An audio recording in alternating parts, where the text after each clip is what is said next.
Hello, I'm Liz, taking you through some of the things people are talking about and the stuff they're sharing around the world. On Newsfeed today, ventilators buy precious breathing room for the sick. We check out companies putting cars and vacuums on hold to fight the coronavirus.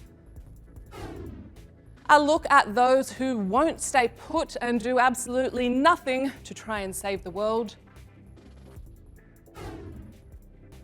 And taking out the trash in style has become the week's most extra outing.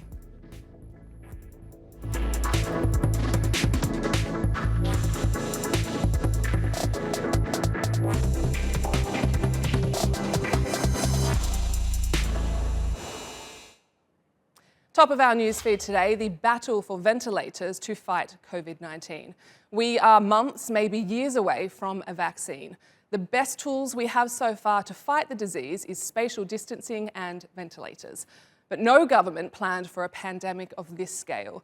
So doctors are forced to make impossible decisions about who to give a ventilator and who to let die. And many jurisdictions across the world are even competing for medical gear. Gavin takes a look at some of the unlikely efforts to ramp up production.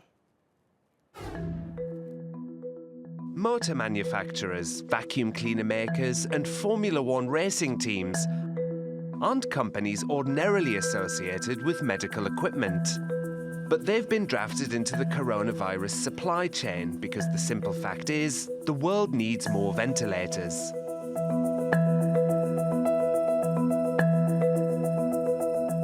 According to the World Health Organization, 1 in 6 people with COVID-19 becomes seriously ill and develops breathing difficulties.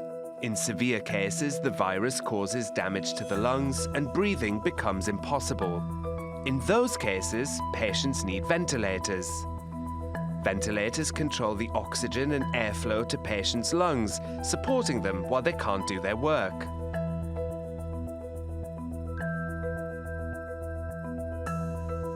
There are 2 ways doctors can help patients to breathe. Those with milder symptoms may be put on non-invasive ventilation. Face masks, nasal masks, or mouthpieces are used to push pressurized air or a mixture of gases into the lungs. In these cases, a tube is not inserted into patients' windpipes. However, critical COVID-19 patients require high-end mechanical ventilators. They provide extra oxygen and keep patients' lungs pumping when they fill with liquid because of COVID-19. They often need to be on machines for 2 weeks.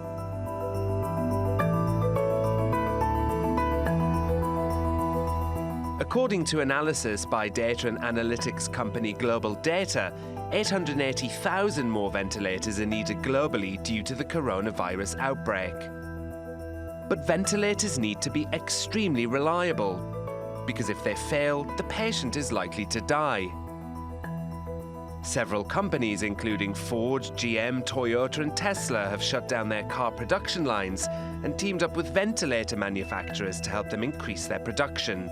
Ford and GE Healthcare plan to produce 50,000 medical ventilators within 100 days. Vacuum cleaner Dyson became the first in the UK to build an entirely new ventilator. The firm did it in 10 days after owner James Dyson received a call from Prime Minister Boris Johnson. Dyson calls its design Covent and will produce 10,000 for the National Health Service. A consortium of 14 firms, including Airbus and Rolls-Royce, has a formal order for a further 10,000 ventilators. And 7 Formula One teams, including Aston Martin, Mercedes-AMG and Renault, also say they're working on multiple ventilator projects. Other countries have also started to produce their own ventilators for the first time. Turkey unveiled a prototype for its first domestically produced ventilator. It was designed by the country's leading drone manufacturer, Baykar. It hopes to deliver 5,000 ventilators to the Health Ministry over the next 2 months. And last week, California-based fuel cell maker Bloom Energy said it would go into the repair business. Since then, a company that knew nothing about ventilators has fixed more than 400 of them, with hundreds more on the way. We've noticed that there was a pretty high demand for ventilators, and the state reached out to us and said, one of the ways perhaps you guys can help us is that we've got a lot of ventilators that have been sitting around since about 2011. Technically they're not fit for use in the current state, but maybe you guys can fix them, get them up to specification such that we can deploy them for use, amid this crisis. Countries have told people to stay home to reduce coronavirus infections and the strain on hospitals. But at this point, not everyone who needs a ventilator has been able to get one. Many have died as a result. But as production is ramped up, companies are hoping to give patients a lot more breathing room to get better.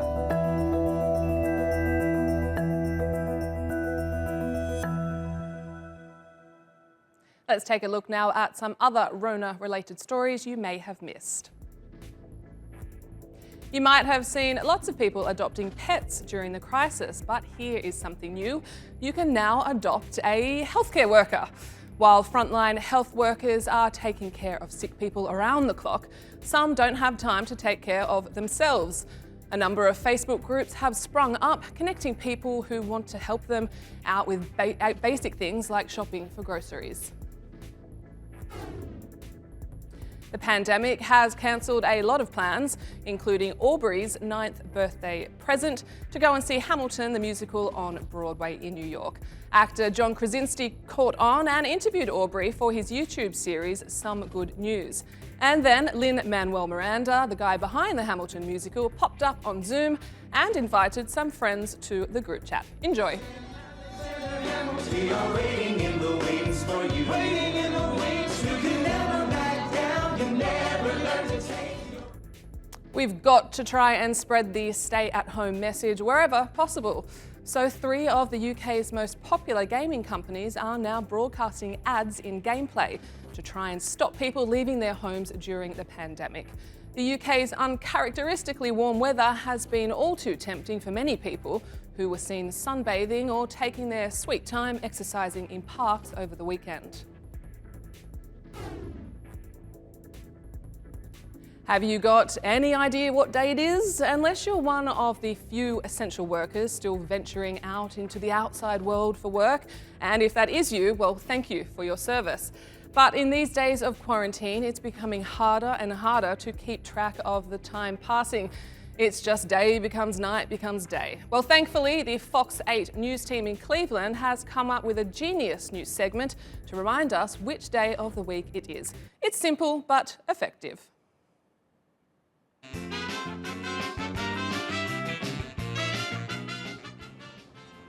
It's Friday.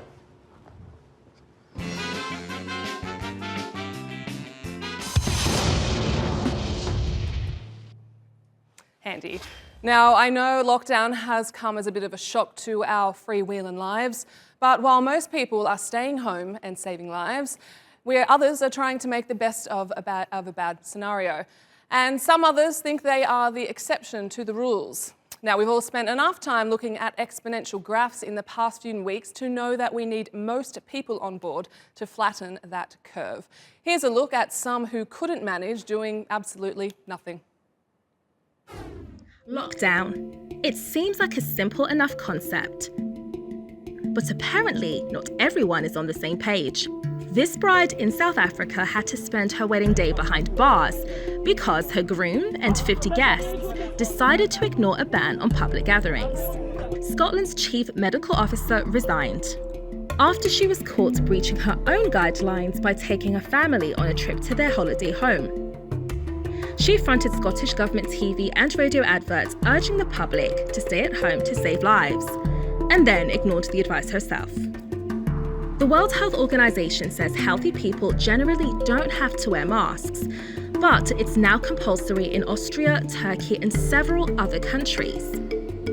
Of course, the US president reckons he doesn't need one. Wearing one yourself? Well, I just don't want to wear one myself. It's a recommendation. They recommend it.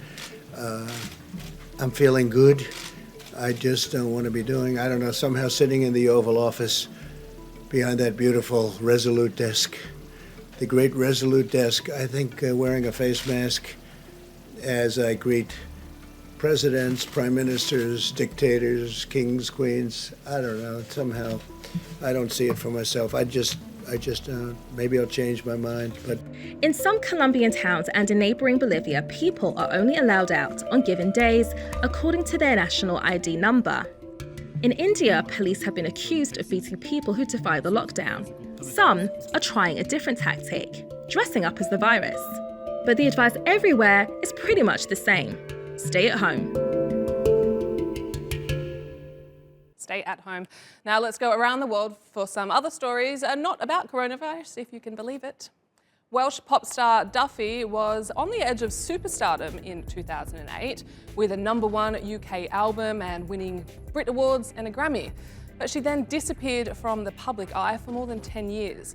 She's only now explaining why. A few months ago, she first revealed that she recused herself from the limelight after being kidnapped and raped. And the singer has just posted the harrowing account in a lengthy Instagram post. She says on her birthday she was drugged at a restaurant and then drugged for the following 4 weeks and was taken to a foreign country. She doesn't name the perpetrator. There's a stink bug invasion here in Turkey, and they could ruin much of the world's hazelnut supplies. The government is considering using tiny samurai wasps who lay their larvae inside the stink bug eggs and then destroy them. About 70% of the world's hazelnuts come from Turkey, so scientists are calling for quick action against the stink bug. The end of a 5-year legal saga that hit the highest level of the Catholic Church is about to come to an end. Convicted sex offender and Cardinal George Pell's last appeal will be decided by Australia's highest court on Tuesday. Australia's most senior Catholic was found guilty in 2018 of sexually abusing 2 13-year-old choir boys in the 90s. The High Court judges will decide if Pell will walk free by Easter or serve the rest of his 6-year sentence. Friends and family of mine in Australia are telling me they're becoming increasingly nervous about running out of toilet paper. Down under, there's been no square to spare for weeks as people panic bought and hoarded loo roll for absolutely no reason. Now here's the story of one woman with a collection that's well ahead of the S-Bend.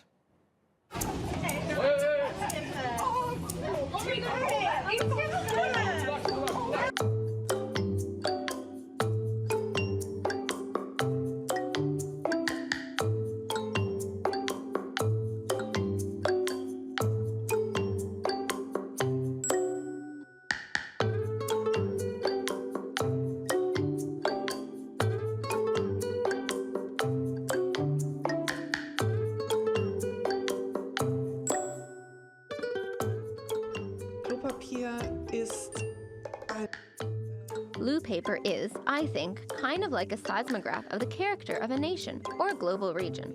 What you can definitely say, of course, is that there are many parts of the world where there is no toilet paper at all, where it's not the norm. And where it is used, there are also big differences. For example, there are different formats. In Germany, funnily enough, it's roughly A6, which is a postcard format. In Asia, they have leaves that are much longer, so the length between the tear is much longer. There are different widths. There are differences in what people prefer. In Germany, for example, people like to have lots of layers, so the most possible is the best. In England, for example, they prefer it super soft and thin, but then they use a lot of it, and then it has the same effect, and it's soft and absorbent.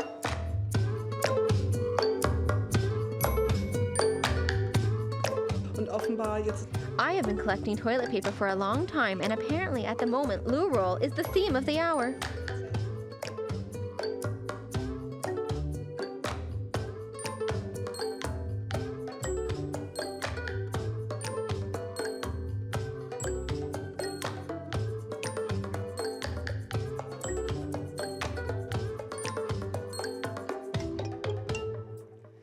Now, when your driveway is your only runway, make it an outing, make it fashion. Bin night has become a big deal in Australia. For those in bigger cities around the world, Australians have 3 or 4 garbage bins they have to wheel to the curb once a week. And it's become the most exciting night of the week. People are dressing up for the big outing and sharing their walk down the runway. That's all from the Newsfeed team. You'll find us 24/7 on YouTube. Make sure you subscribe to our channel. We'll see you tomorrow.